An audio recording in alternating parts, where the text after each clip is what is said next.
You're watching 16 News Now Digital Plus's 16 Sports Extra, brought to you by Gates Automotive. Welcome into the 16 Sports Extra podcast with the South Bend Tribune. I'm Jackson Neill. That's Austin Hough. That's Sabrina Hoover. Guys, another week into November. More playoff games to talk about. A little bit less playoff games to talk about now the teams, are advancing and everything. Yes. Yeah. Shout out all the teams that won. and there weren't that many from the area last week, but we got a couple that we will dive into. And I don't want to give away too much because we can't spoil the surprise of who won. Because, obviously people watching this don't know who won. Of course. We're going to tell them all the info that they need to know. Of course, yeah, we're going to break all the news today. Yeah. Breaking news from Friday night. You ever see the social media accounts where it's like news too late? Where it's like a news, like they break news like a week late. Yeah, that's us right now. That's us. Yeah. Are we going to, no, I was going to make a political joke. Like, are we going to break the election results right now too? But no. No, this year we actually got it in a Yeah, we got it in a timely have to fashion. A normal 3 a.m. Yeah, that was terrible, that one year where it was just like 7 days. All right, Yeah. that's enough election talk. We're not doing any of that. So let's go back to some Indiana high school football. A lot of cool places to start. We had a lot of games come down to the wire in sectional championship week this past Friday. I think personally, I just want to start with Mishawaka versus Northwood, a game that, Austin, you were at. Yes. And it was one of the crazy finishes we had of the week.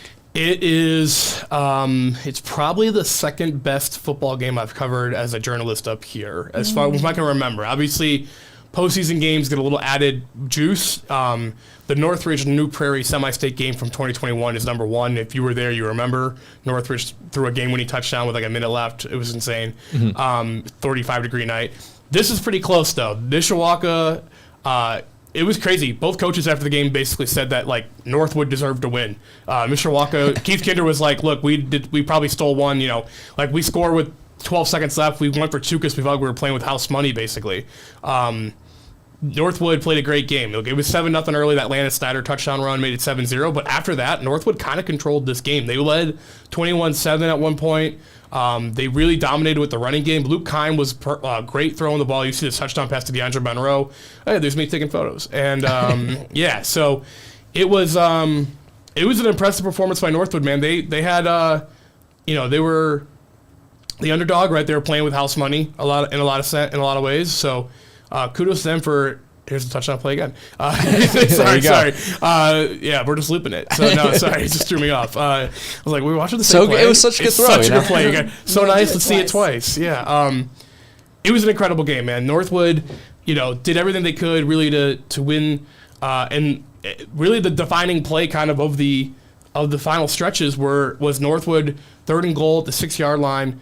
They kind of do like a little trick play. They end up having a wide receiver trying to throw a pass, and it's intercepted by Jackson Snyder in the end zone.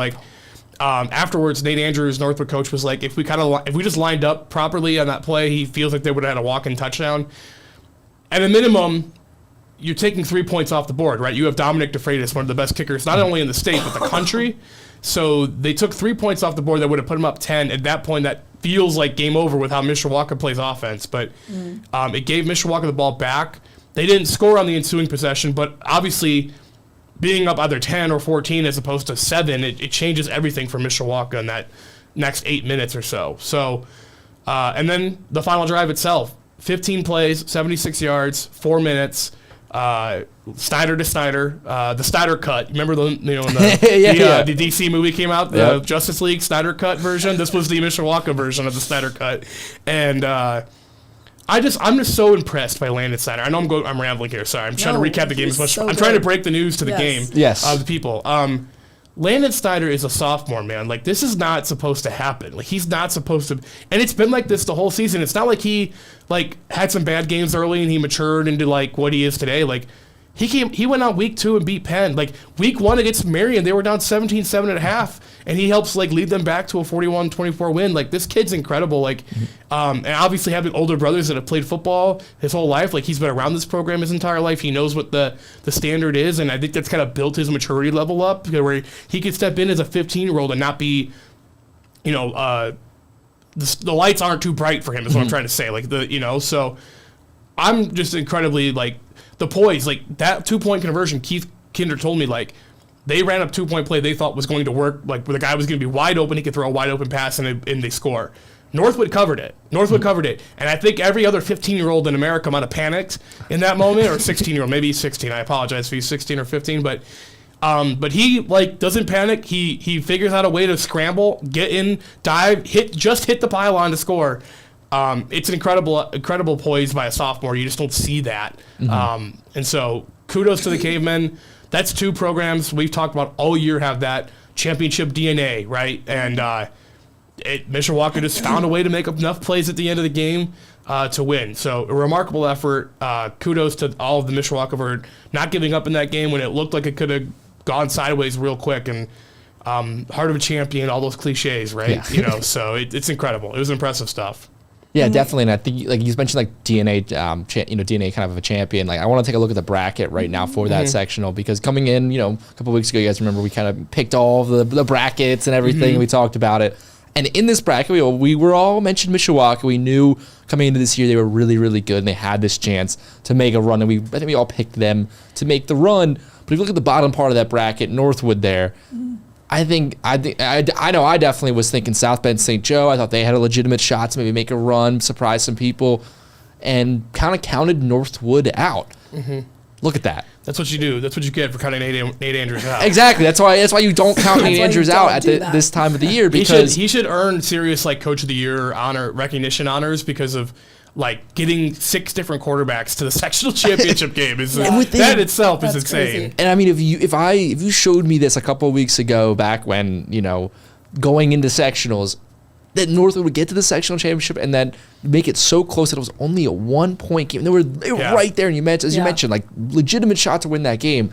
That's as good of a coaching job as you'll say. I was going to say, sorry, I lost my voice on Saturday. But no, talking about Mishawaka, I know every single week it seems like we talk about how they've just progressed on offense and defense, but knowing that they can beat a team like Northwood, and just like you said, a young quarterback, Landon Snyder, who has not really shown that he can, he's had progression throughout the season, but he's never shown a bad game in his career so far. So it's interesting to see how far can Mishawaka really go if they're really putting up to the test. He almost doesn't know any better, right? He's just kind of going out there and playing. I mean, that touchdown pass, he told me after the game, it was Jackson, his brother, was not even part of the route. They called the play, and then Jackson, they basically just had landed, and Jackson being okay, Jackson, you need to come out here. He literally called it backyard football. It was, and they probably have done that in the backyard, literally in their backyard. So it was really cool. That's a great moment, and it's a great, regardless of how this ends this season, this is the only year they were going to really play varsity football together, and to get that moment together, it's something they'll have for the rest of their lives. It's something their parents will talk about forever. They'll be, old and gray, and they'll be talking about with their grandkids about how they, younger brother threw a game-winning touchdown pass to older brother in the sectional championship game. That's really cool, man. It's just one of those moments. It's one of those defining sports, man. It's high school sports specifically. I think are so cool. Those life kind of those life moments really. Yes. And then so the team Mishawaka now advancing, so they're now play New Prairie, a team that beat Hanover Central this past Friday night, 35-23. Big sack right there. Yeah, there we go. Big sack, some defensive plays here for New Prairie. Yeah. We talk about championship DNA. I think what team has it more than New Prairie? As of this moment, unless I'm missing someone, they do have the longest sectional championship winning streak. Mishawaka, I think, has won 3 in a row or 4 in a row. And New Prairie's won 4 in a row. This is the first. The senior class doesn't know what it's like to not see the regional round, right? So, again, honestly, this is another team. We talk about it. I feel like we're broken records because we say the same things almost every week. But the championship DNA, this is a team that has gotten better pretty much every week. Right? We kind of were whoa, they had that slip up against St. Joe. What is this team? Are they good?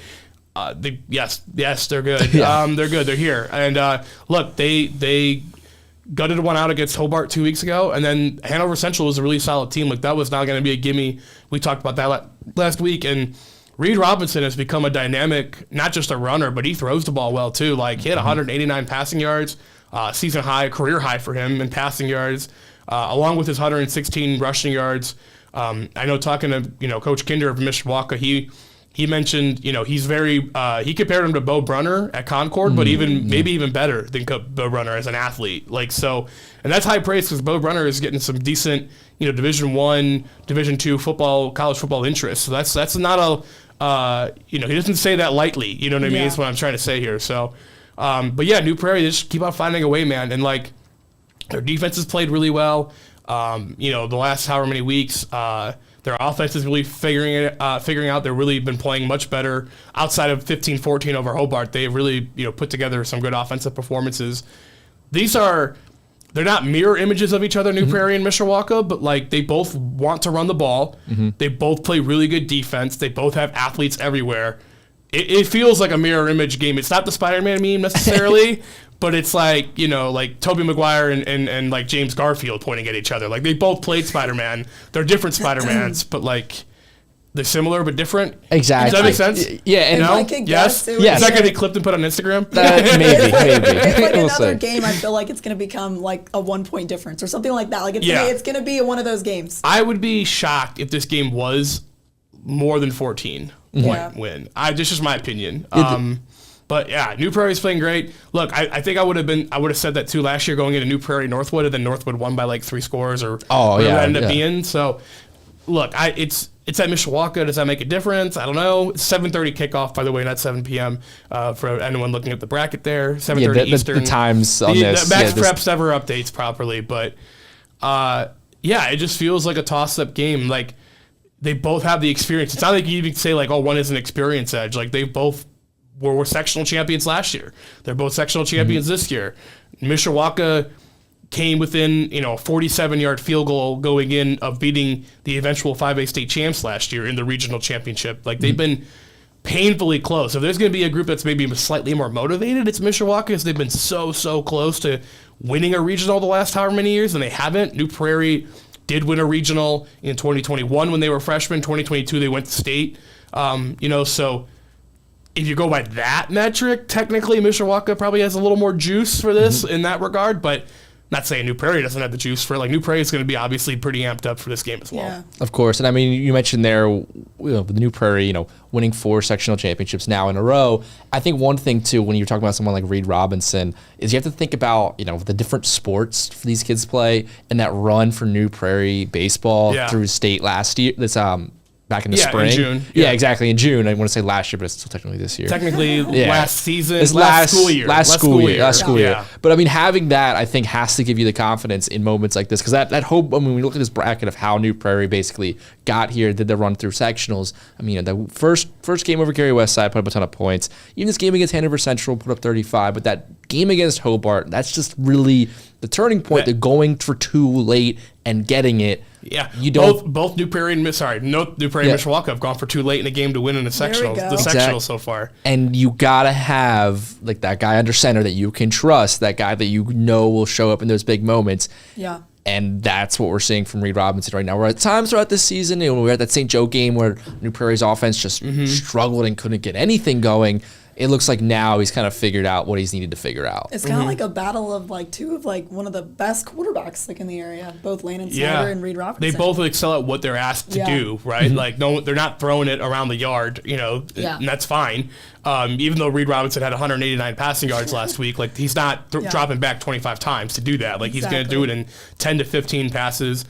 Mishawaka, it's weird. I thought Mishawaka threw more than what they did, and when I looked at the stat line, he only threw 8 passes, which is a lot for them. But it felt like a lot. Sometimes he dropped back and then he would run instead. So obviously that's not a pass technically. But when I got this box score on Saturday morning, I was like, he only had 8 pass attempts, and he only completed 3 of them. I thought for sure both numbers were higher. Maybe that's just blurred from the game, all the craziness. I was just that didn't feel right. But I'll trust Keith Kinder and his staff on stats, I guess. I guess. Mishawaka, New Prairie. That would be one awesome game. It just feels right. Another one that feels right. At least for the last 10, 15 years, it just feels like a game that this will be great. This will be game of the week for everybody. So. Oh yeah, and that's our 16 Sports Extra game of the week. Cheap So plug. It is. yeah, Cheap so plug. Sabrina will be out there Tune in at live. 6:15, 6:20 on Friday night. Yeah, Sabrina will be out there 6:20, live yeah. with a preview from the field, and then An we'll interview have with Keith Kinder, the best mustache in the area. that's. I don't think we've done a live interview with him yet. So Have we? Yeah, I don't think we have. he's a we good haven't guy. done- Maybe we have to do the live interview with Keith. There for we sure. go. Get both of them on there. Why not? Yeah, we'll go- It's an hour, 10 minutes before the game That's, starts. They won't Just be. like put him in between. That's like Yeah. a wrestling promo. I feel. Yeah, like. yeah. Let me tell you something, brother. Let me tell you something, Keith. What you gonna do when Reed Robinson runs wild on you? Yeah, we'll Okay, we'll, enough of we'll that. try to get that set up. Enough of that. But that's Oh, that's the game of the week, I would say, Yes. just in the area with the one game we have featuring two local teams. Yeah, guaranteed a semi-state team. So, and also, Exactly. quick note on the other half of the bracket: East Noble and Huntington North is the other regional game that feeds into this for a semi-state. Okay. East Noble's really good. They are just dominating. They were in a really tough sectional, and they just dominated Leo, and they dominated Bishop Dwenger. It feels like they are going to beat Huntington North. I mean, it's a regional. Everyone's playing well at this point, so you can't Yeah. rule out anyone, but it's East Noble's to lose in that game. If East Noble wins, they are guaranteed to come to New Prairie or Mishawaka. They will be on the road no matter what for semi-states. So if the quote-unquote chalk holds on the other side, New Prairie and Mishawaka are playing for a home semi-state game, Friday night as well. So that is a element of this too, that it will be pretty big. If Huntington North pulls an upset, then that who's hosting depends on who wins New Prairie, Mishawaka. But East Noble has to go on the road no matter what if they win the regional. So Oh, wow. New Prairie or Mishawaka playing for a home game. We could talk about East Noble next week more if they get there. That is a really, really, really good football team. So we'll do that. We'll save that for when We'll dive into when that later. We'll cross that bridge when we get there. Exactly, we have that matchup. But you know what matchup we did have? Oh, What did we gosh. have? Warsaw Concord. No. It was the only remaining undefeated team. The only Hey, remaining- done. Nord Judson. Don't. Oh yeah, Okay, North Judson, yeah, yeah, yeah. Nord Judson. Come on. But Okay, yeah, you're From right, the you're right. greater, from like the Michiana. Yeah, from the Michiana South. area. Yeah, Yes. there's a couple up here that are still undefeated. If you want to say Garrett too, but yes. Anyway, yes. So Warsaw Concord. And another it's kind of hard to pick between that Mishawaka North with Warsaw Concord. In what terms a of, run, by the Oh way. my my gosh. gosh. So I good. like this is Purdue could use him for the next 5 weeks. Like, I seriously. get him some pads Get him this to week. Lafayette It's- ASAP. Yeah, they need him down there in West Lafayette really soon. man. Yeah. But this game you see right there, that's the touchdown that everyone's talking about. Quentin Brock scoring the winning touchdown, which is about 12.7 seconds left on the clock. You see they're all hyped up there. I mean, let's just take another look at that touchdown. This is impressive. This is just the game-winning 4th and 2. 4th and 2, game-winning touchdown. You lost to Concord earlier this season. This is for the sectional title. It's, again, another one of those high school football moments where it doesn't get better than that. No. Yeah, I mean, How exciting is that? Especially just like, again, just like you said, they beat him in Erlin. It was a close one earlier on Yeah. in the regular season. Another close one here. It's just so interesting to see how Warsaw just prevailed throughout this entire game. yeah, it's about one of the more incredible box scores you'll ever see in your life. So Warsaw ran 73 plays. Concord ran 16. Wow. How does that even happen? Like, that's What? crazy. And it's like the fact that Right. Concord still put up 28 Yeah. points Right, on right.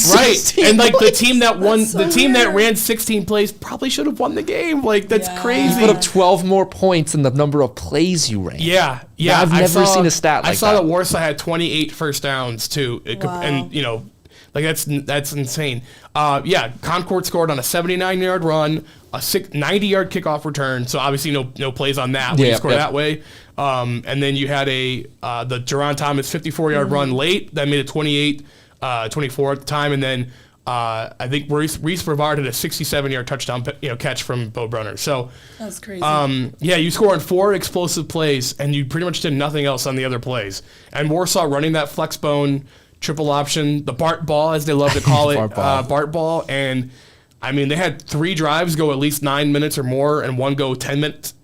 It was like, I joked about it earlier with you guys before we started recording. It's like the tortoise and the hare almost. It was like, who's going to win this race? The guy, the hare running really fast, or the tortoise going, death by 1,000 paper cuts. How many cliches can we put in here right now? You know what I mean? Like, it's what it felt like. It was death by 1,000 paper cuts. Like, we'll run 3 yards in a cloud of dust, and you can, good luck. Like, Exactly. and Warsaw, found a way. They converted multiple 4th downs of the game, especially and obviously the one on the last play of the game was a 4th down. So, I know we've got audio from Yes, Curtis we who do. are on here. Yeah, I was going to say. I don't want to it's not a great segue, but let's just, get to the audio of Bart Curtis. There we go. He's one of one, man. Bart's really one of is. one. I wish I could cover him more. I don't cover Warsaw. It'd be fun. Yes, I can listen to this. It's been a while. It's been 5 years. And these kids were in 7th and 8th grade, and some in 6th grade. When they watch us win our only sectional championship in school history. So it was great for them to complete their goal, which was to win some hardware and move forward in this tournament. And, now we're in some rare air and playing against a team that's so well coached like Concord and such good schemes and such good kids, and they play so hard. And to be able to battle toe-to-toe and come back twice and put together a drive there at the end and win the thing was unbelievable. Just love the emotion in that. Yeah, he always has the right thing to say. You know what I mean? He just is so articulate. And then if you watch any of his midweek interviews with other media, it's he's saying something really random and funny. And he's kind of got a little Mike Leach in him, R.I.P. Mike Leach, a little Mike Leach in him in that. But it's very funny. He just he's you could see that the kids love playing for him. Yeah, and they want to win. Yes. He mentioned only the second sectional championship in program history. First one in 5A. They were in 6A when they won theirs 5 years ago. Mm-hmm. So yeah, it's an impressive run. Now they got Lafayette Jefferson. Can they beat an undefeated team for the second straight week? Wow. Lafayette Jeff's 11-0. So here we see Warsaw's run to the remember in 5A they only have the sectional semifinals and the championship. Right. So now that the game against Lafayette Jefferson coming up, so that's why the bracket looks a little bit different than the 4A ones. The game is at Warsaw, so that helps Warsaw's cause obviously a little bit, but we talked about if Concord was going to make a run, they'd have to go through the gauntlet. Same thing applies now, obviously, for Warsaw. They got to Lafayette Jeff, and the winner of this plays either Maryville or Valparaiso. That's two really solid teams. Maryville's probably the favorite up there, but Valpo, you never know with that pedigree of a program like that. So, it's impressive to see what they've done, and Lafayette, cruised past obviously Adams, and that's even a slightly misleading score against Kokomo. I think they were up 42-0 at one point, So it was Lafayette Jeff's really, really, really good. They're the real deal. Mm-hmm. And Warsaw will have their hands full again. But hey, man, if you hold the ball for 10 minutes at a time, those are great athletes on Lafayette Jeff are just sitting there on the sideline, That's I think just one thing I just want to go back to talk about with Warsaw is I'm going to go back to a 2-week stretch. We kind of mentioned they lost at Concord earlier this season.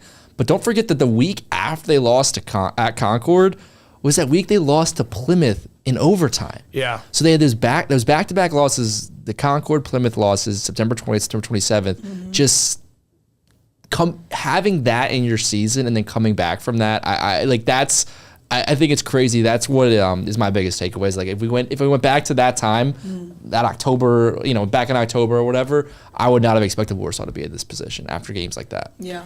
Yeah, it was always in my mind to completely count them out. They're still, what they do is unique and it's hard to play against. And even if you played against it 100 times, right? Concord has seen it.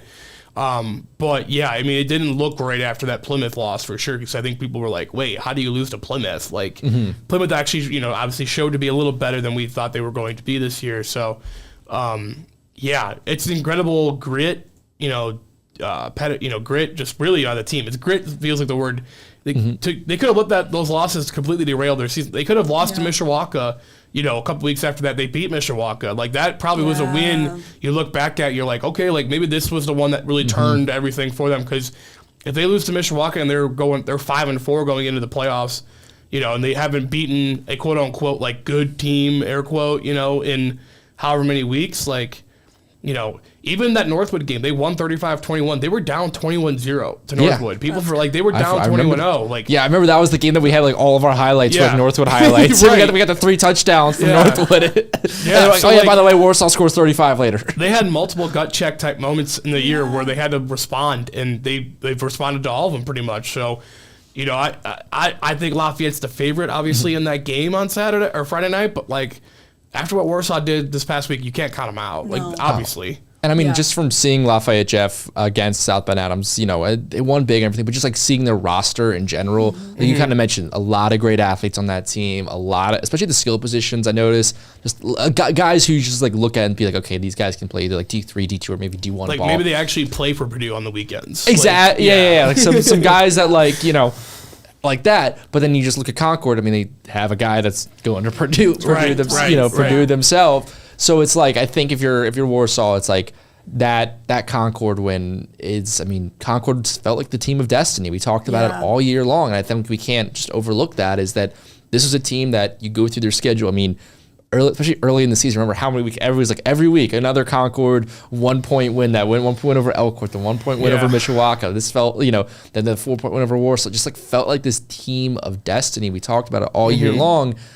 I want to say that, maybe it didn't end with the sectional championship, but just such a great, good season. 10-1 year, you were 10-0 at one point. Like that's Indiana football numbers right there.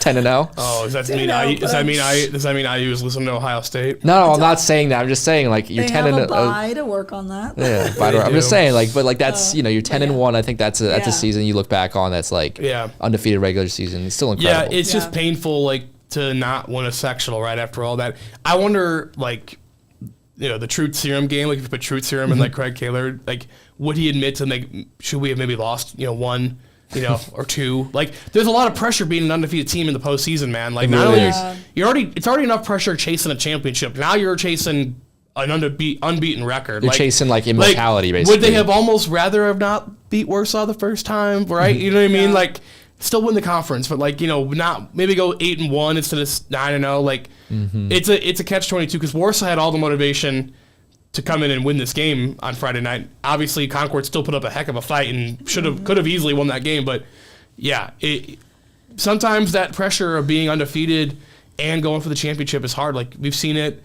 College football is a little different because it happens almost every year with those teams, like Michigan last year. But compared to the Patriots in 2007, right? Or the NFL conversation, back in the Colts the 1 year, they were 14-0, and all of a sudden, and then I guarantee you, Andy Reid wouldn't mind a Chiefs loss. Yeah, that's what one or two, just get out of the system.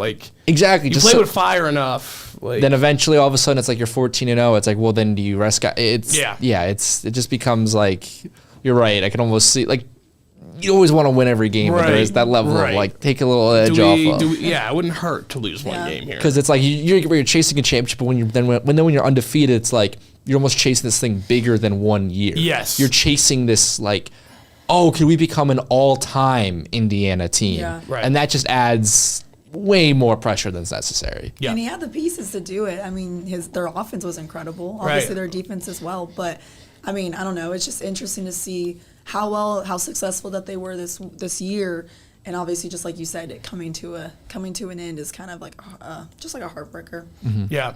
Well, now let's go down to about Class 3A. We don't have highlights for this game, but Knox beat Marion 12-0. There weren't many highlights to get from that game, it looks like, so I don't think we missed too much. But Knox is your sectional champion. Yeah, we talked about this. Knox was probably the favorite coming into this sectional. Knox scored those touchdowns early, and so I remember it being 12-0 in the first, and I was like, oh boy, it's just going to get out of hand. Wow. Kudos to Marion for keeping it close. Marion had a couple drives in the third quarter, it sounded like, that got close. But they just either got turnover on downs or just whatever, made a mistake and then cost them. So, yeah, I mean, Knox is really good. That's a great game with Garrett, by the way, coming up on. Garrett, also dramatic victory, 21-20 over West Noble. Yep. A lot of great games across Indy. I mean, it's sectional championship. It should have great games. Exactly.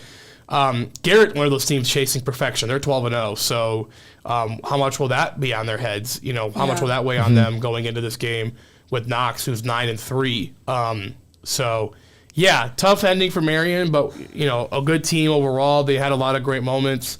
The Jimtown game will be talked about. That'll be one that they'll remember for a while. And we're just seeing Brian Osmond's performance in the week prior. I was kind of expecting, maybe not the same level of performance from him, but something, something like those bursts of explosive plays that he showed the week prior. Yeah, and they they obviously were out one receiver in Jack D-Roll who helps them a lot with that offense. And I know they had some other injuries that happened during the Jimtown game, so I don't know how healthy they were. Everyone's nicked up at this point of the year. No one's playing 100% necessarily.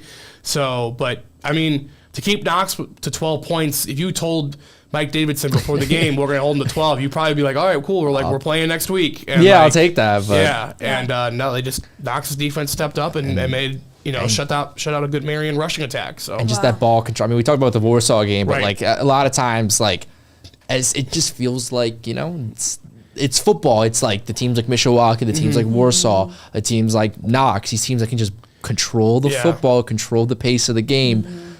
You get to this time of year, even though it's not been as cold, maybe as we had some nice Friday nights, but these cold Friday nights late in the year, it's funny how those teams always seem to find. Those are the teams that find a way to win. Bart ball, Radke ball, Kinder ball. I don't know. Yeah, so New Prairie too. Cougar, McKim ball. We gotta find some alliteration there. Yeah, these teams like that are able to just continually do that. That's pretty big.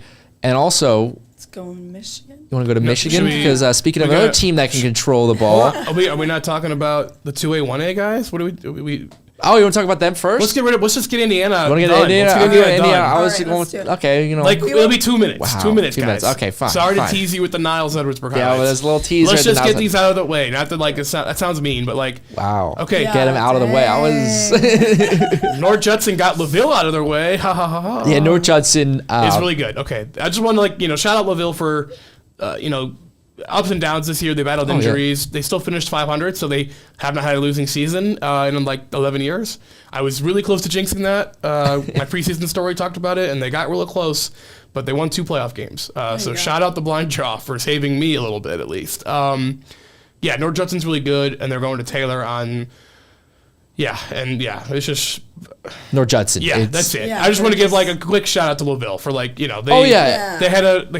they could have easily folded at any point and they didn't. So the draw helped them out a lot getting to the sectional final, but North Judson's just in a class of their own. Yeah, North Judson. I mean, we talk about that all year long with North Judson. It's this is a team that's on par with teams in class 3A, they're going to be 4A. If they win this whole thing, they will be one of the better 1A teams to win of all time. Yeah, this is this is an all-time team right here. Yeah. LaVille, you're right, still great with them. The 99-yard touchdown pass in the game before against North Newton. 109. That's 109 according to you, but 109 and a half maybe. You can't do a 109 pass. Pass. It's technically 99 yards. Yes. Incredible. Some really cool moments for this team. So there we go. But North Jets, I think we're going to go a little bit deeper on them as they progress. As they progress. Once it gets to be that's semi-state final time, we definitely have to do a little bit more deep dive into North Jets and just how dominant and how rare a team like this in Class 1A really is. Because we've talked about it a little bit, but this doesn't really happen that often. No, not this level at least. Exactly. So are we ready to go to Michigan now? 2A, Andrea and Bremen. Okay, let's do. Sorry, Bremen. Tough loss. 35-0. Andrean's really good. Okay, whatever. Division I players helps your cause when you're in 2A school. Yeah. Okay. Michigan. Do you want to go to Michigan yet? Yes. Okay. Is there anything else we've got? You have my blessing to go to Michigan for football. Oh, should we do 6A? Penn. I forgot we didn't even talk about. I thought we didn't talk about Penn Crown Point. All over exactly. The place. So here's the thing: Bremen, LaVille, Penn, all kind of lost to the better teams. Obviously, really really good teams. Yeah. Andrea and Bremen felt like it could be close, but Andrea just took it to him early enough, and that was that. Penn has a lot of room to grow if they want to be able to compete against a team like Crown Point. Now, Crown Point's really, really good. They could win 6A, and they've looked dominant since week 1, really the entire year. So yeah, and we talked about North Judson. So I think for all 3 of those games, I think it's going to be important for for Penn, for Bremen, and for LaVille to almost wait until December 1st, and then look at the final brackets. And I think you're going to see Crown Point, North Judson, and Andrean all pretty far. Probably in Indianapolis. Yeah, that's what I mean. At least North Judson. Yeah, that's what I'm thinking. It's okay, so if you're LaVille, it's okay, we lost to the eventual state champion. If you're Penn, you lost to a team that is a really good shot to get there. Same with Bremen. It's like, I think that's where you're at with those programs. It's like great seasons around, getting that far, especially Bremen. I really liked how they, had a couple good performances in there this year. But just wait till you see where these other teams end up, because I think you're going to find out that, like, oh, you had to play one of the toughest teams in the state. Yeah. Okay. Michigan. Okay. Speaking of another state, let's go up north to the Another border. state. To Niles and Edwardsburg. There's the highlights finally going. And he has no jacket on, by the way. So I had to get a shot of That beard is going to keep him warm enough. That beard's keeping him warm. So this was actually my first time covering or going to a game of Niles. Haven't seen them play in person. So in Niles and Edwardsburg. I'm trying to follow the ball. It's hard. Yeah, these triple options. Yeah. So I did a live interview. By the way, I'm a big fan of Scott Shaw. He's a very nice man, but he's just so like, I guess, passionate. You can tell about the team. But I did a live interview with him before the game. He knew how talented this Edwardsburg team was coming into this. It came off that win over Harbor Creek. There's a little touchdown dance for you. But Niles, I mean, they were so like just dominant back and forth against Paw Paw, right? Getting those two wins back to back against Paw Paw, and then going into this game again against Edwardsburg. It was a little bit quiet in the first half. Not really a lot of exciting things going on until Niles scored right before halftime. But after that, it just seemed like Niles took control of the ball and just defensively just was amazing. So. Yeah, this is a fun team. They're a fun team. Yeah. They threw, I think I said this last week, but it was like they kind of threw you off the scent with that week 1 loss, because they're the same team they were last year. They split their non-conference games. They won their conference outright, dominated Paw Paw twice, won a district championship, right? I mean, this is basically the same, and guess what? They played the same opponent they played last year in Portland in the regional game at home. So it's literally the same script up to this point. Can they flip the script, though, against Portland? Portland comes in 11-0, so that's a good team, but Niles had the more points, playoff points or whatever, to get this as a home game. So, this is gonna be fun. Like, I'm going up to talk to Coach Shaw this week and some of the guys, like, how much. This has got to be a huge motivation, obviously, what happened last year. And, like, most of these kids are back. Most of them came back. A lot of juniors and sophomores last year that are seniors and juniors this year that played on this team. So, they're going to be motivated beyond belief to win this game. And it was only 21-14. Yeah. They didn't, get blown out by Portland. Like, they hung with these guys, and they know that they can hang with them and beat them potentially this year. So, obviously, Portland, record-wise, is better this year than they were last year. But, it's got to feel like a very similar game, comparable game. So I am really looking forward to what's going to happen here on this game Friday night. Oh, me too. And I mean, Sabrina, you mentioned it with Niles just controlling the ball, and that's what this team can do. But what makes them, I think, so explosive is that they're able to do that. So in a game like Edwardsburg, they're able to kind of control it, control the tempo, control the pace. But a lot of times with a triple option, we all know they can do that. This team is also super explosive. Yeah. Like, look how many times they've scored like 50 plus or 40 plus points this season. Yeah. This team puts up points. Like, you might not think about it with a triple option team, but they can move down the field in a hurry and break off big runs constantly. Yeah. And I think that's what makes them really dangerous this season, especially. It's just that points per game is that if this is a close physical game, if it's really cold Friday night and they need to have more time of possession, limit the amount of touches Portland gets, Niles can do that for sure. And it's funny you say that, because in the live interview before he mentioned that, Scott mentioned that, he was like, Edwardsburg, they'll hold the ball for a really, really long time. As for us, we might score really, really fast, which can be bad, but also he was like, we want the points. So like, this is a team that, like, even if it gets to become a shootout, which there's, you never know in the playoffs, so any game kind of take either way. But if it becomes a shootout, Niles can still keep up. They can still score the points to keep up with that, which is crazy to say about a triple option football team, but that's just the level the Vikings have reached. Yeah. So, bigger picture, obviously Niles has to win this game. This is a bigger point for Niles or Portland, really. Whoever wins this game will have a home game. Sometimes they make them neutral sites, actually, for the district, whatever they call that, the state semifinals. Sorry. It's Michigan, Indiana. The top half of the bracket on this in Division 4 had 2 upsets this past Friday night, with Grand Rapids South Christian beating Hudsonville Unity Christian, and then Whitehall beating Big Rapids. So, So, in theory, it's all theories. Obviously, these teams won games, so they're playing well too at the top. But like, it's there for Niles to not have to like really leave town and go to potentially their first ever state championship. Now they got to beat a good Portland team, and obviously those teams in the top half beat really good teams. Like Grand Rapids beat the best team in Division IV, or at least on the this half of the draw. So like they're playing good football. But hypothetically, right? They are, in position to potentially host the state semifinal. So they could get to the state championship game with all of their playoffs up until then having been at home. Yes. That is that is because that is they got lucky, air quote lucky, that Edwardsburg beat Battle Creek, because that would have been at Battle Creek, I believe. And then yes, Niles is the highest rated team left as far as playoff points. So in their half of the bracket. So they basically have home. Yes, they have home field advantage. Right, they would have home field advantage. I will say, I've never been to a high school football game where the entertainment was so fun. Like they have music going the entire, not the entire time, but like in between timeouts, and then they also have like those like funny like little sound effects like for like a third down or something like that, or if it's like called back, and it's so funny. It was I had a time. No, Niles is one of those. They got fireworks right when they score.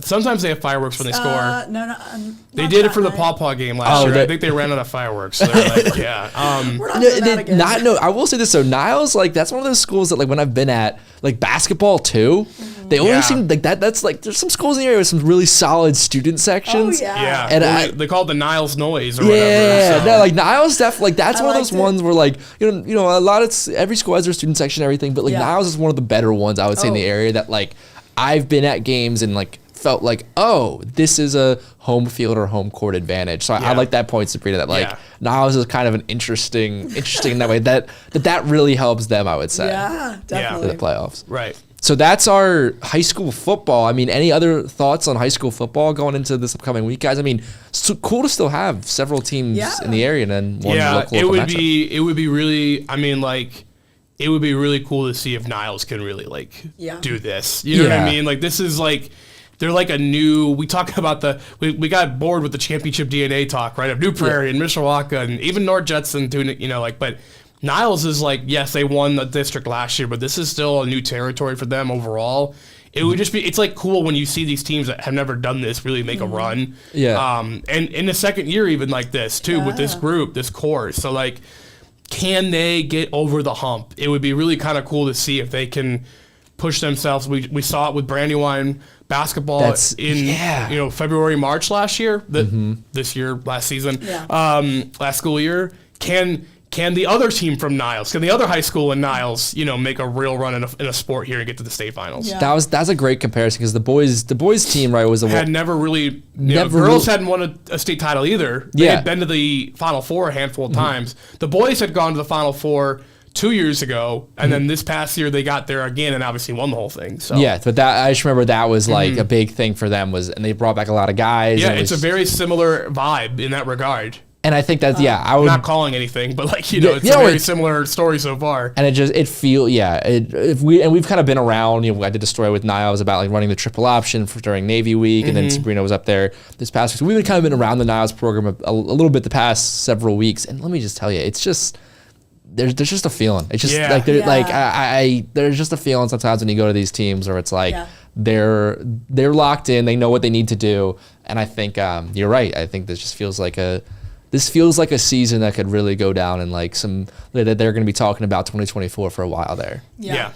So I agree. So that's the high school football for us, but we're not done yet. I know the rest of the fall sports calendar is over, right? Yeah, the rest of the fall sports calendar over. Although, shout out Niles volleyball. Volleyball in Michigan is still going on. Shout out Niles volleyball won a district championship this week. Oh, well, a couple other Southwest Michigan teams, but I know Niles for sure won. There we go. Well, Michigan and Indiana, I wish they would sync up sometimes, but they don't. That's fine. Yeah, it's whatever. But volleyball in addition to football school, it looks like over there. Yeah.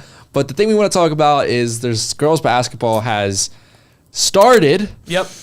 And South Bend, Washington has really started their season. Why? What happened? What happened? They had a not double-digit, a triple-digit win over the weekend. Not just that. Not just that. Yeah. A shutout. Yes. Did we cover any? The Niles Edwardsburg was a shutout. How many shutouts did we have in football this weekend? We had 4. 4 out of 9 games. 4 out of 9 games. Well, I don't know how many girls basketball games we had, but we had 1 shutout. There's been 7 shutouts in the last 25 years in Indiana for girls basketball. This was one of them. So Austin, I know you've done some work on this. You could kind of break this one down. Okay. I'm gonna try to be. Just give the details first. I have talked a lot about this game, whether it be with people off the record, on the record, in different podcasts. Yeah. My Twitter mentions became really fun on Saturday afternoon. Facebook comments even better. I can imagine. So, South Bend, Washington, girls basketball beat Gary Lighthouse 100-0 Saturday afternoon. Not a typo. Not a typo. That's what I wrote in my story. Not a typo. So, there's a lot of layers to this. 100-0, if you're just casually seeing that, you're like, what on God's green earth happened here? Like, and the biggest question is, why did we even have this game to begin with? And that, I think, is the biggest. So, Washington has had a couple different things change with their schedule. They went from 12 teams to 8 teams in their conference, obviously, so that loses 4 games right there. They had an opening early in November with this weekend because they were in a tournament they used to be in. They got out of it. They were trying to start their own like little mini tournament. It kind of fell through. Okay, so you're stuck. And if you talk to Stephen Reynolds, Washington girls basketball coach, Stephen Reynolds Jr., not confused with his son, Stephen Reynolds III, who's the big prospect. Stephen Reynolds Jr., he will tell you that, we reached out to every team. We reached out to LaPorte. We reached out to Mishawaka. We reached out to whoever, and they didn't want to put us on the schedule because, Washington is in this class right now that is above a lot of teams, and even the 4A teams in this area that aren't good are getting crushed. Washington beat Goshen 93-14 on Thursday. Like they have won their first 2 games by a combined 179 points. That's crazy. Like That's when you insane. hear that, that's crazy. So Yes. in one hand, I don't blame other teams not wanting to add them to the schedule. So, Steve said that Gary Lighthouse, Washington puts out a feeler to everybody. Hey, puts it on there's a website I think that they all have. Hey, we're looking for a game on November 6th. We'll pretty much take anybody, outside of Indy, going down far drives, right? We don't do far drive. Gary Lighthouse, I guess, reached out to them and said, we'll do it. And even though Gary Lighthouse has not won a game since 2021, they played 9 total games last year, scored 80 combined points in those 9 games. It's 8.9 points per game average. Wow. They are a completely rebuilding program. Like, this is not it's not even a good 2A team. Like, they're not even they would lose to a 1A team by 50 at this point. Like, they would lose. This is it's just a tough situation for Gary Lighthouse, and their coach is trying to do everything they can. Anyway, for some reason, everyone agrees to play this game. I mean, everyone's at fault for this. There should have been. Yeah. So Washington, they were thinking maybe Washington will play their JV team instead. Yeah. Washington does not have a JV team. They have 12 total players in the program. Wait, really? Yes, they have 12 total players in the program. Yes, they are incredible. Yeah, that's an incredible 12 players. They are not deep. They are not deep. Wow. So you can't play a JV team. They don't have a JV game. They only have these. And keep in mind, because kind of go, if you have a chance, go through Washington's roster. There is talent. 3 Division I. There are going to be 3 girls signing Division I letters of intent on Wednesday. Yeah. So you're telling me that of the players in the program, 25% as of now their players, Division I, yes. That's insane. And there's probably a couple more that will go to college at least. Yeah. They might not be Division I, but their starting 5 will all probably be playing college basketball at some point. That's crazy. They only have 12 players because when you have that kind of top end talent, right? Usually everyone just assumes there's a deep program, and them only having 12 players is another discussion for another day. That's a whole we could dive into everything about the dynamics of South Bend or high school sports in general the last however many years shifting. Yep. It's a whole conversation that we can. We don't have time for that because I'm still haven't even got to the 100-0 yet. Exactly. So we're trying to get through this so there's. Okay, so Washington, they were on a 4-minute increments. They played their starters 4 minutes and then the backups 4 minutes each quarter. Okay. So they tried their best. They didn't pressure. They didn't press. At a certain point, though, to me, an audible has to be called. You have to either play four corners offense or like just maybe run a set on your offense and like just keep on running the passing and like you shouldn't shoot. Like, you should have at least a minute or more in between each shot attempt, in my opinion, when it gets to, like, 65-0. Yeah. Halftime, it was 66-0. Like, I understand you're trying to respect the game, and, like, in theory, if you don't shoot, that's kind of disrespecting your opponent. It's almost more disrespect. Right. So people argue that. Right. Which, and so, Right. and, like, you know, Steve will tell you, like, Steve told me, you know, he puts his girls through hell. That's his direct quote. Like, every practice, we are working hard, we're grinding. And, like, I can't tell them to go into a game and not try, like, not play. I mean, this like, is a we're team gonna have to. Yeah. These are girls. They're like, you know, 9 through 12 players on the bench. 9th through 12th players on the bench aren't playing usually in their big games. They're gonna play 7 or 8, and that's it against Valparaiso, against Lawrence Central, against whoever, Penn, right? So, you know, how are you gonna tell those girls that never play don't play? You know, like it's a hard line. It was an impossible situation for Steven to be in. Like, because if you don't try, you're disrespecting your opponent. But if you don't, like, but 100-0 looks 100-0 bad. is Yeah, I was bad. gonna say, I It's know like what you mean. That's bad. there has to be a way for that to end 72-0. Yeah. Or like, I don't know if Gary Lighthouse could have scored on them. They probably couldn't have. It just, for everything I have talked with Steven, I talked to another guy earlier today he kind of saw some of the clips of the game, and he's like, dude, Gary Lighthouse, like, it looked like it was their first ever time playing the game of basketball. Like, they were that young. They're that, like, kind of rebuilding of a program. Like, they have to learn how to, like, almost, like, dribble competently before they can even learn how to do, like, a pick and roll. You know what I mean? Yeah, like, exactly. we gotta, like, There's, like, one a step real- at a time here. Like, they're Exactly. that far behind. The skill level was basically a college team against a middle school team. And so as soon as we learn that we can't play a JV game, That has to, like, call the game. Like, I don't care. To me, you can't be that desperate to have a game on your schedule where both you agree to say yes. Either side, both sides are culpable of this game happening. Like, this should not have happened at all with Gary. Gary should not have agreed to it. You know, and then especially once they learned out that Washington didn't have a JV team, like, there is no reason that Kira Reynolds or Monique Mitchell or Raya Wilson should be playing against whoever Gary Lighthouse had on the court. Yeah, these are no reason. These are D1 players, as we mentioned, and Yeah. also just kind of like a clarification thing, just for people that might not realize this. Like, you mentioned Gary Lighthouse played 9 games last year. Did Washington even need to schedule a game in this state?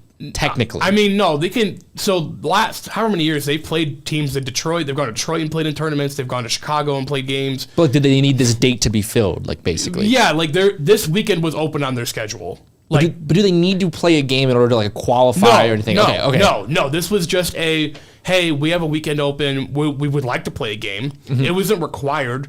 You know, Gary Lighthouse only played 9 games last year, and they still got in the tournament. Like, you know, everyone makes tournament. Exactly. Obviously, if you don't play, like, any games, there's What's the point? Right, Yeah, right. But like, yes, so, like, technically, this game did not have to happen. This could does have not taken a matter weekend for off. anything. They could have canceled it and just said we're doing an inter-squad scrimmage.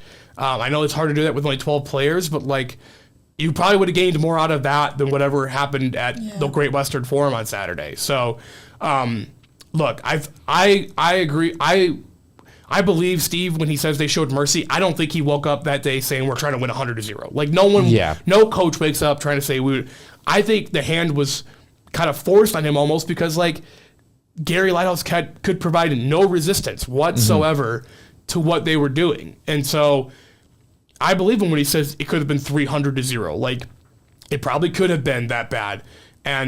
But there's still, I just feel like there is a way where, like, 100-0 can't happen. Like, it can't happen. Even, like, I mean, even 99-0 sounds just so much better than Right. 100. It's the Yeah. fact it's winning by 100. It's the fact that, I mean, I think I saw a tweet from John Harrell. He was replying to your initial tweet about the score of this game with, like, other differences of 100. Yeah, there's been margins that have been more than 100. Yeah, way more than 100. Yeah. And Sabrina and I talked about this actually earlier today. There's been games that are way bigger than margins at 100, but it's always like 125 to 14. It's one team having 100 points, the other team having 0. That's if it was 110 to 10, I don't think we're talking about this like this. Well, you say that, and Washington beat Riley 110-10 2 years ago. There you Legitimately go. beat them and we did kind of talk about this actually like that. Yeah. So, but I mean, like the 2 years ago. So we wrote a story about it 2 years ago. I wasn't here, but the former guy who was here, like it was basically like, oh, so what do you do in the situation when you're up by so much? You know, this was more of like why is this game happening to begin with? Like this was a bigger question of like, how could we have avoided doing this game? But exactly. I just think the attention. I think this one had just a ton of attention. I think it's just the level of like that 100 and the 0. And you're right though. Like it's a hard situation for both sides. You know what I mean? Like you like the head coaching perspective of that, and then obviously like not wanting to kill them or something, or not wanting to try. You know. So. Yeah, I think too like part of the 100 to 0, just a casual person sees that and it jumps. Like it's jarring to look at. I wrote it like that too. It's like even like you said, like 104 to 4 wouldn't have looked as bad. 100 to 0 just looks bad. And like I think too, it's a combination of like South Bend, Washington has been in the spotlight of this state for 20 years at least, since Skylar Diggins really was there. And in a more hyper-focused look of like the last 6 years with all of these kids going to Purdue, right? We talked about it. That 2022 team will have 6 Division I players as of Wednesday. They'll have 6 Division I signees. Like that is insane. That D1 players on the bench. They had a guard from Winthrop going off the bench in a state championship game, right? That's crazy. Like so. They've been in the spotlight of the state for the better part of 5 years now, 5-6 seasons. So they're kind of I don't want to say a lightning rod type of program, but like they're going to get more eyeballs on them because they have blown out people like this. Like if this was the first time they'd won a game by 100, like okay, like yes, bad, and it's still bad. We probably would have still written about it, but like second time in 3 seasons, like there's just has to be a better way to avoid 100 to 0. Like, I don't care. But I mean, like, I would rather be upset. I'd rather have the Gary Lighthouse people be upset to me for like for not trying to score in the fourth quarter, as opposed to like everyone outside of here now being like, what the heck are you doing, dude? Like, what do you can't let it be 100 to 0. Like, I would take the insult to the game, like the spirit of the game insult, as opposed to like the people outside being like, "What the heck are you even doing? Letting it get let it end 82 to 0." Yeah, that's 86. They should have honestly called the game at halftime. Yeah, that's one of those ones. Everyone, like the starters played, right? They played their starters. They played all 12 girls. Just 66-0 at half. What are we doing? Just call it. Just call it there. This is not a conference game. This is whatever. This is. There's been games that have been called at halftimes before, whether it be from injuries or just competitiveness, like in other sports, like football, like things like that. Like just there was no need to. There's just no need to play this game. Period. Yeah. There was no need to play it after halftime. Yep. Like, I could see Steven's side about wanting to play his girls and making sure like they get their reps. But I also see like the other side of like, why are we doing that? Like, you should play 4 corners or whatever, slow it down, don't shoot within 90 seconds, and just move on with your life. Like, win 72 to, if this was 72-0 or 72-2, yes, we all roll our eyes. Valparaiso beat Bowman Academy 70-2. Last week. I was gonna say, I've seen scores like that this season already, and like it jumps out. It jumps out, but it's like, oh, that's not good. But it's like. Yeah. It's okay, not, we move on with our lives. It's not a 15-minute segment on our podcast. Right. You know what I mean? Yeah, like that's, it's not 100 to 0. That's the difference. I didn't think I'd write. I'm grateful for all the extra page views I got this weekend, but like I didn't think, it's crazy how much this is, like, we're on Monday afternoon and we're still talking about it. It just was crazy. Yeah, this doesn't happen that. I mean, when we go throughout the season, it's just a bummer too that it kind of takes away from some of the other things that happened in this area this weekend. Like Penn beat Valparaiso in overtime in girls basketball on Saturday. That's a great win. That's a huge win. Great win for them. Northridge really put it to Chesterton. I was really impressed with that. Bremen, 2 40-point wins over Argus and New Prairie. I love Bremen. I've talked about, I think, a little bit about them last week. Like, don't sleep on them in 2A. They have 2 really nice wins. They have a veteran roster. That is a team that could make a run again. They had a pretty solid year last year, right? They went to the Final Four. Yeah, that was going to say. That was what I was remembering. Right, yeah. like, don't look up how the Final Four game went, but like they went to the Final Four. I remember that was like the team that made it. They kind of like they had a couple close wins there. They kind of they made that run last year. They got hot at the right time, and they returned like of the 8 players that played in that rotation last year, they returned 7 of them. Like they're going to be right there in 2A. There was some really, St. Joe's 2-1. They had they kind of took care of business against, Mishawaka and I forgot they beat on Friday night. But Marquette Catholic, even though they lost 2 games over the weekend, they're 1A school. They went toe-to-toe with Lake Central, who was a 4A runner-up last year, and then they took McCutcheon to overtime, who's a really good team as well in 4A. Lanai Davis is just like that. She's a stud. She's just like that. Yeah, like they are. I don't want to say frisky. They're more than frisky. Frisky implies you're maybe not as good. They're really good. Like, they're just to lose those 2 games by a combined whatever, like only 13, 14 points. Like they don't like that. There was a lot of good things that happened this weekend. I just want to make sure that we don't forget about them. That's a good point. Yeah, that 100-0 game is just like it just jumps out. It just and to beat Goshen 93-14 on Thursday too. Like talking with Steven or hearing Steven earlier on this podcast we did for the Indy Star. Like apparently the IHSAA has asked for the tapes of both games to make sure they didn't intentionally run it up. That's so I don't know. We'll see what anything comes from that. But that means when it's 100-0, it's tough. You have to ask. You have to at the very least ask. Yeah. But yeah, you're right. Tough position right there. So yeah. Maybe a little bit crazy week. Exactly, crazy week. Maybe a little bit of a bummer way to end the podcast, Dang it. but still. At the Happy Veterans Day. Happy Veterans Day. We are taping this on Monday. Veterans Day. Yeah, respect to all of them. Exactly. Yes. But thank you for your service. Thank you for your service. My grandfather was actually part of the Normandy Beach storming. Really? Yeah. Wow. Swear to God.